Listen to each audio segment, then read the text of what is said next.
Hello everyone, welcome to our English conversation program. How are you? I hope you're fine. Today Win and I are very delighted to invite you to join us for the guest hour. Yes, and the guest for this month is Mr. Kyoaki Murata, who is editor-in-chief of the Japan Times. I'm sure you'll enjoy listening to him immensely.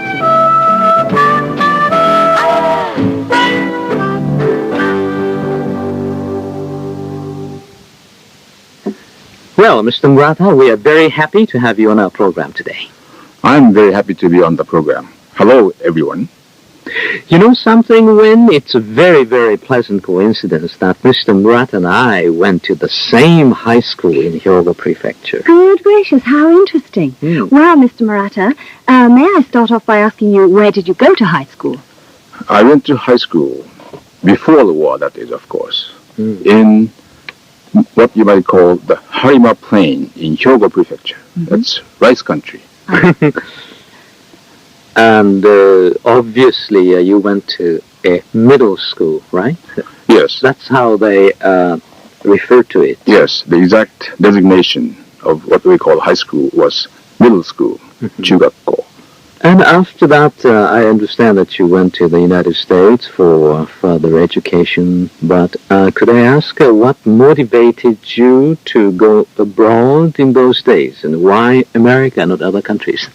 Yes, I might mention two main motivations. One is that I wanted to make a man out of myself by being on my own in a strange environment, a foreign country. And this is something which may be difficult for young people today to understand, but I was serious about it. Yes. And the second motivation is I wanted to be able to speak English. And we studied English for 5 years throughout the pre-war high school program. Yes. But, of course, we could not speak English very well. It was mostly reading and writing, was it? Mostly, yes. And the idea of for instance, being able to speak to an American or an English person was a sort of like a dream. It's very difficult to visualize myself being able to do it. Yes. But I thought it would be wonderful if I could do it. Well, I'm full of admiration for your strong willpower and enthusiasm, which made your trip to America possible. What were some of the most difficult things you had to overcome in the process of preparations for your study in America, for example? In the process of preparations? You mean before leaving Japan or yes. after getting there? Yes. Both. Well, both really, yes. Before leaving Japan? Before and when you got there. Well, I left Japan actually in June 1941.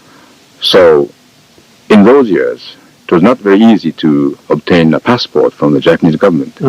But you had to have, if you had all the necessary papers, then the government would have issued you a passport. And I was able to obtain all the necessary papers. And then I received a passport in April 1941. After that, I had to get a visa from the American consulate in Kobe. And I did get one. So I was able to go to America. I see, yes. In June 1941. And after arriving in America, I understand that you went to a high school first. And how did you get along with your friends there in terms of your command of English? Well, as you may have been able to guess from what I said, despite the 5 years of study of English in high school in Japan, I was not able to speak English, not even a sentence, very well. So when I arrived in America, I could not understand what people are talking about or what people are saying.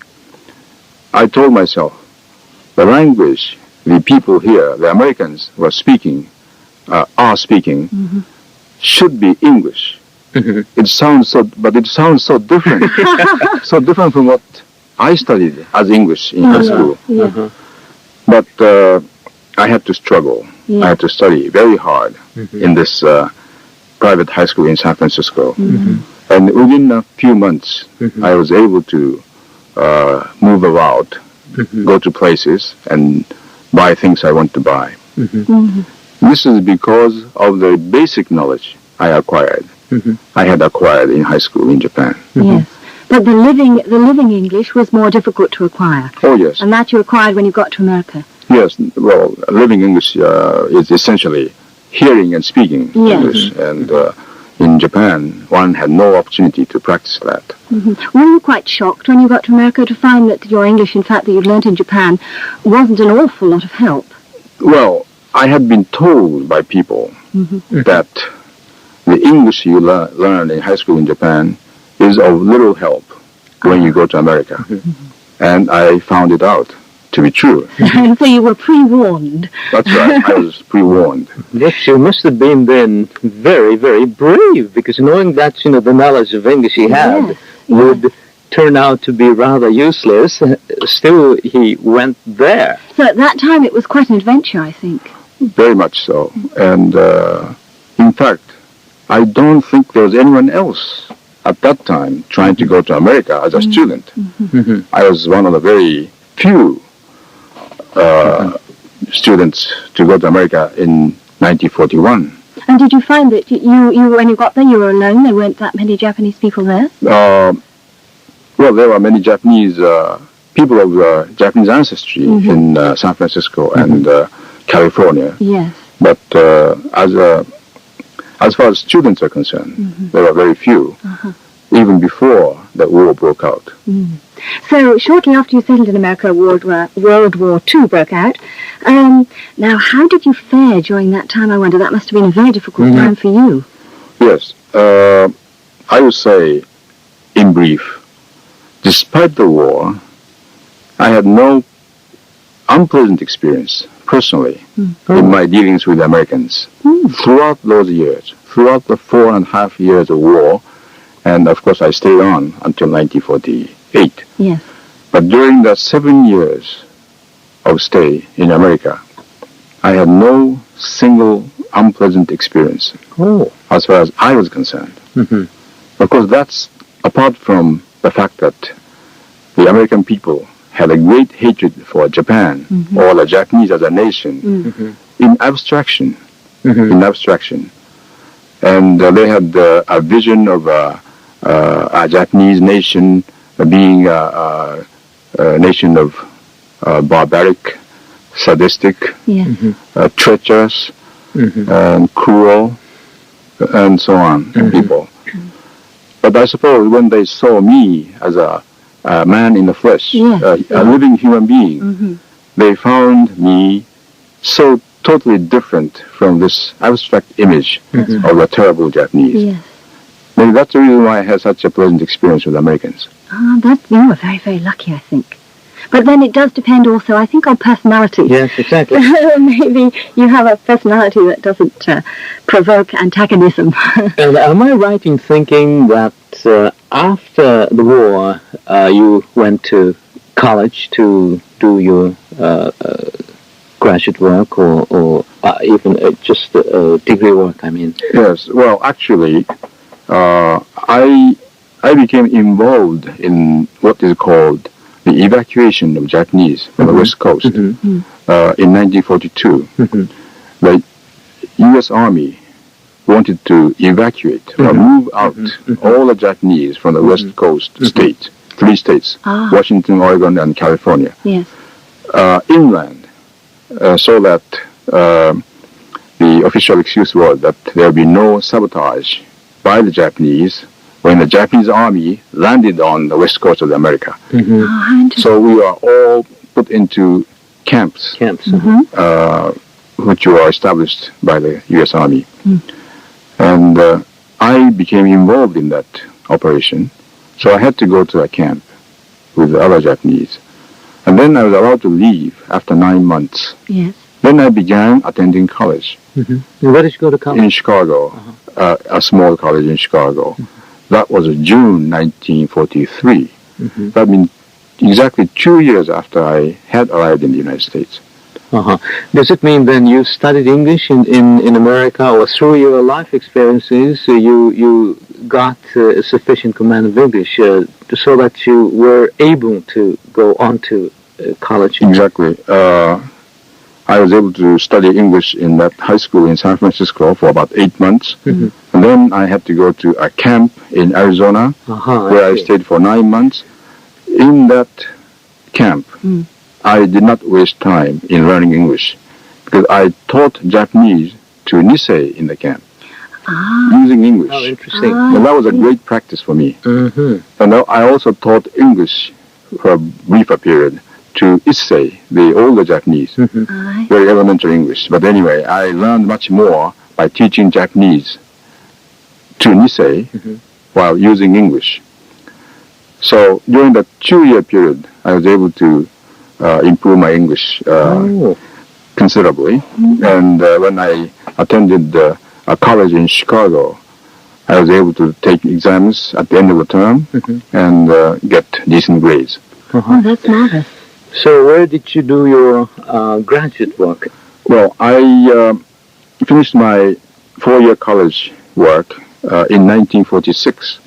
And then I returned to Chicago to attend the University of Chicago to do my graduate work, where I received my master's degree in 1 year in 1947. Yeah. In what area? Political science.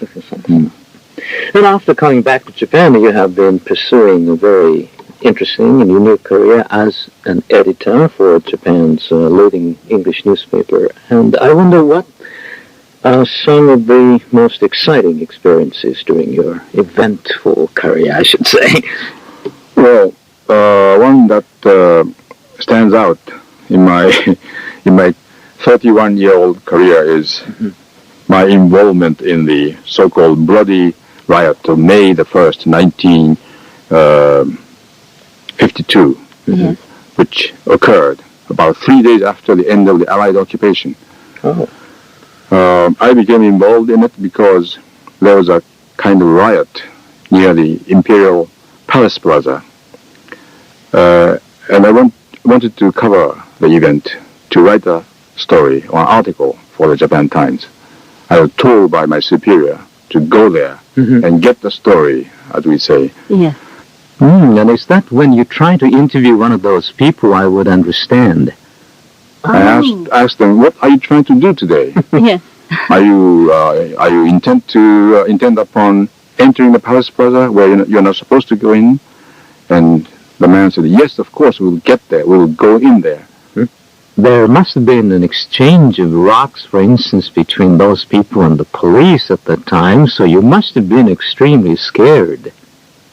I was surrounded by 5-6 other people, and they suspected me as possibly a private detective, a policeman in mufti, in plain clothes. So that made it difficult for you? Yes. I nearly escaped death, if I may say so. I understand, too, that you have, I think it's the Miles Vaughan Award for Journalism. Could you tell us a little about that? Yes, I received that award in 1957, and this award was established some years before that in honor of an American journalist called Miles Vaughan, Mr. Miles Vaughan, who was bureau chief of the United Press. And I received it in 1957 for what I might call international reporting, a good international reporting. I see. How many journalists reporting on Japan? One a year. Just one a year? Yes. Oh, that's very interesting. Well, then, I'm afraid that's all the time we have today, and I'm sure our listeners would like to hear more about his interesting experiences. So please come back again next week, Mr. Murata. We'd love to have you. Thank you very much. I have enjoyed being on this program. That's all for today, everyone. Goodbye. Goodbye. Welcome back to our show, Mr. Murata. It's absolutely delightful to have you back with us again. It's a pleasure to be back. Well, last week we heard about your university life in the States and what it was like to be there during the Second World War and how difficult it was for you to learn English. Perhaps I could start off this time by asking you what you find yourself doing most in the office back here in Tokyo. Well, my principal function is general supervision of our editorial work from day to day. But besides that, I personally write one editorial a week Yes. and one signed article a week. I see. And these pieces take a lot of time Yes. to prepare and write. But you generally supervise. Do you find that you know most of your staff personally? Most of my staff? Yes. Of course, yes. Excuse me, what do you mean by saying a signed article? Well, that is an article with the name of the writer I see. in print. You find many stories in the newspaper without any name. You don't know who wrote them. But some stories do have names. So you can be subjective in that article? If you want to be, yes, you can state your opinion. Yes. But I usually don't state my opinion. I like to analyze situations or trends you find in Japan. Yes, I see. And I'm sure some of our listeners are the subscribers of, say, one or two English newspapers, hoping that reading the papers in English helps them to get a good command of English. But I wonder if basically the Japanese newspapers differ from the papers in English in terms of the, say, the type of news you handle, for instance. Well, the most fundamental difference would be that we give more coverage to foreign news than, say, a Japanese language newspaper. And this is obvious. This is because many of our readers are foreigners who are interested in what goes on outside Japan, Yes. as well as in Japan. But I also noticed, actually, in your newspaper that you have a lot of articles from American newspapers. Being British, I wonder why this is so. Well, that's a very valid question, knowing your background. I would say that this is really a rational reason. There's a rational reason for this. We feel that about 50%, very roughly 50% of our readers are foreigners who have to depend on an English language newspaper for information concerning Japan or elsewhere. And an overwhelming majority of the foreign readers, of our paper at least, we believe is American. Therefore, naturally, our paper exists to satisfy the needs of readers. Therefore, theoretically speaking, if next month or next year, an overwhelming majority of our readers suddenly become British, then we have to conform to their style of English and use British English. Well, that's a very fair answer, I would say, Mr. Murphy. And do you mean then that is a reason why the English used in your paper, American English? Yes, exactly.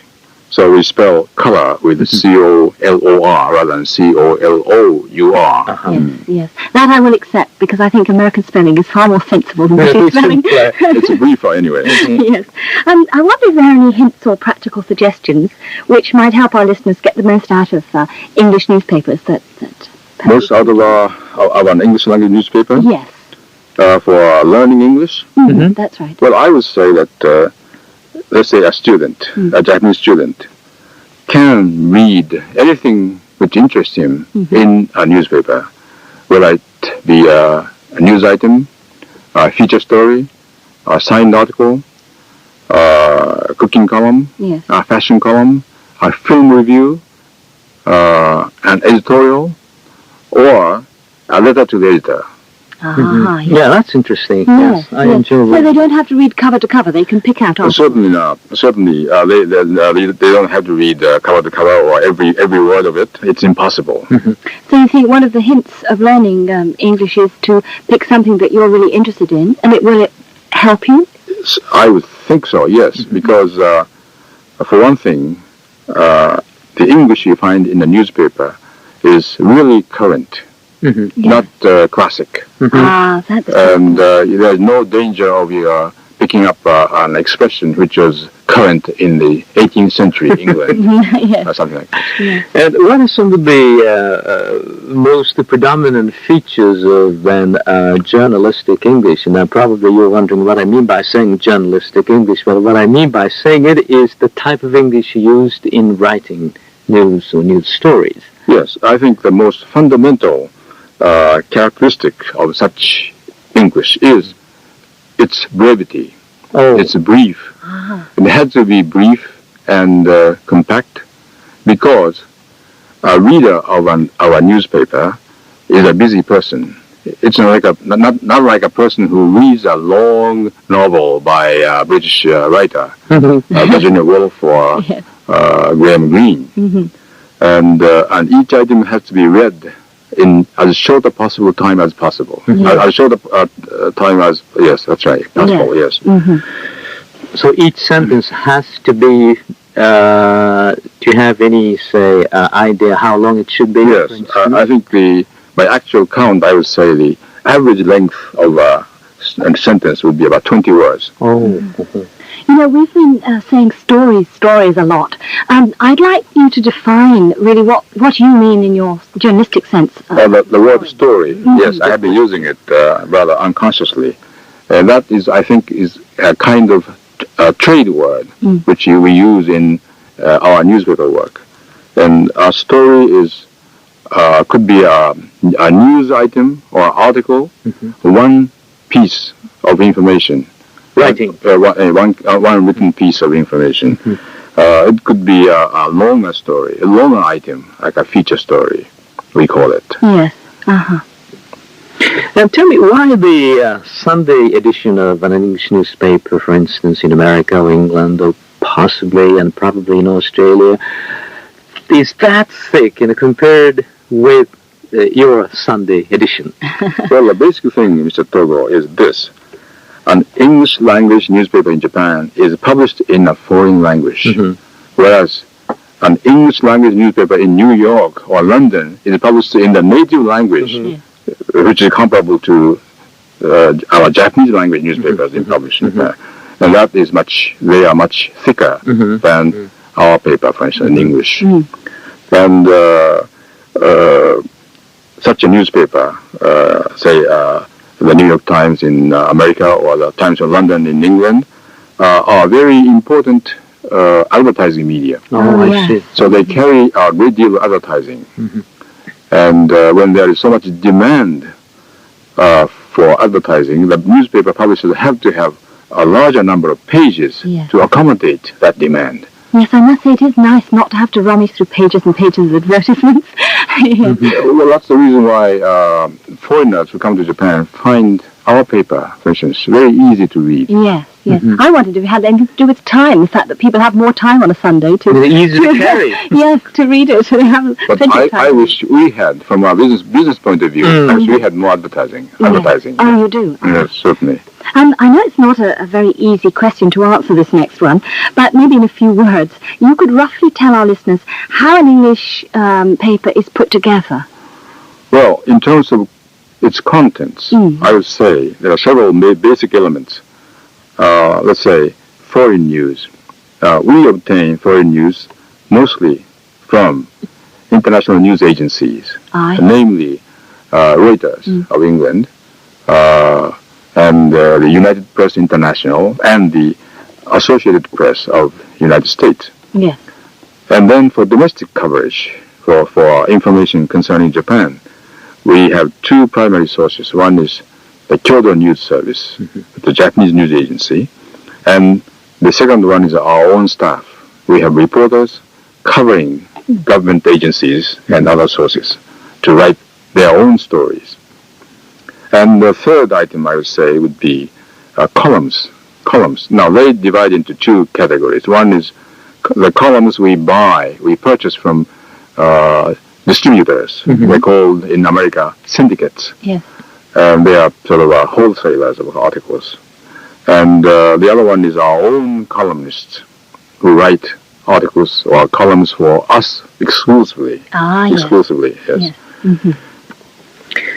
And I'm sure some of the listeners are wondering if they would be able to work for a press company and which publishes and papers in English, and probably they will have to write stories in your jargon. And what are some of the things do you think they have to keep in mind, or what are the requirements, I should say, to be a good reporter in terms of the ability to write stories? Well, in the first place, as far as the technical know-how is concerned, technicality is concerned, one's English has to be very good. English has to be very, very good to be able to write in English like a native. And that is a very essential order, very high requirement, which is not obtained in a few years. Absolutely, yes. But the more basic to the requirements is, the more basic of the requirement is that one has a very genuine, wholesome interest in other human beings, in people, interest in people. Then one can find interesting stories. And then if one had a skill, a necessary skill, then he can write a story on the basis of information he finds. And what about candidates who, some perhaps would say, well, I want to go abroad, I want to have this as an opportunity to go abroad. Do you get many people like that? Well, as far as our paper is concerned, we need people who can write about Japan in English to tell people outside Japan about our country, about our culture, about our politics and economics. And do the reporters in your company, for instance, actually go out and cover stories outside the country? Both, I mean, in Japan, outside the country? Yeah, yes. Well, I mean, they work in Japan, but sometimes they are given assignments to go to other countries, other parts of the world.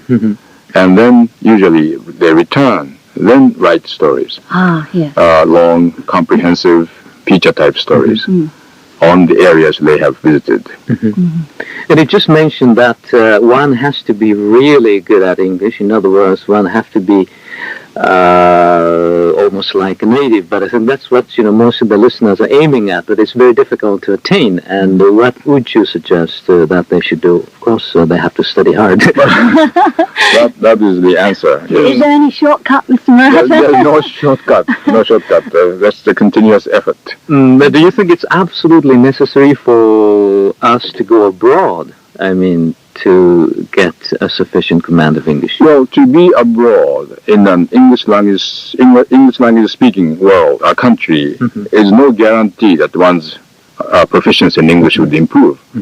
It depends on how you live in America or in England. If you live all the time with Japanese, for instance, then you don't make any improvement.